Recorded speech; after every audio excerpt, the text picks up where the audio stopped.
రామరాజుని భద్రావతి చాలా దారుణంగా అవమానిస్తుంది. రామరాజు దండం పెట్టుకుంటూ ఉంటే భద్రావతి సేనాపతి అక్కడికి వచ్చి దండం పెట్టుకుంటారు.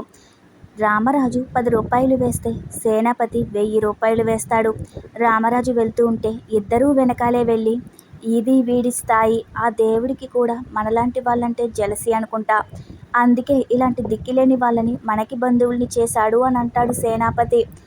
ఏ జన్మలో ఏం తప్పు చేశామో అని భద్రావతి అంటుంది.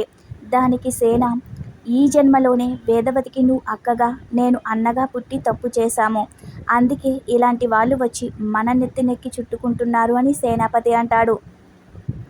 ఏయ్ సేనాపతి అని రామరాజు అంటే, నువ్వు అరిచినంత మాత్రాన్న మాతో సమానమైపోతావా అంటాడు సేనాపతి.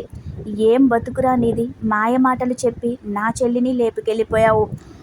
ఇప్పుడు నీ కొడుకుతో చెప్పి నా మేనకోడల్ని నీ ఇంటి కోడల్ని చేసుకున్నావు. నీకెక్కడైనా పౌరుషం రోషం ఉన్నాయా? నీ పెళ్ళం నీ కొడుకు నీకు తెలియకుండా దొంగ పెళ్లి చేసుకొచ్చారంటే నీ విలువ ఎంత దిగజారిపోయిందో అర్థమైందా? ఏమైనా తుడుచుకుపోయే మనిషివే కదరా నువ్వు. నువ్వు ఏ దారి చూపిస్తే ఆ దారిలోనే నీ కొడుకు ఫాలో అయ్యాడు. ఇక నీకు వాళ్ళని అడిగే అర్హత ఎక్కడుంటుంది? రేయ్ రామరాజు, ఎప్పుడో చెప్పాను, మళ్ళీ చెప్తున్నాను. నా కుటుంబాన్ని విడదీసి మా మనసుల్లో బాధని మిగిల్చిన నిన్ను ఒంటరివాణ్ణి చేస్తాను. ఇప్పుడు నా మేనకోడలు నువ్వు నీ కొడుకు ఎలాంటి వాళ్ళో తెలుసుకుని మా దగ్గరికి తిరిగొచ్చింది. దాన్ని మళ్ళీ మాయమాటలతో తీసుకుపోవాలని నీ కుటుంబం ప్రయత్నాలు చేస్తుంది కదా, అది ఈ జన్మలో జరగదు.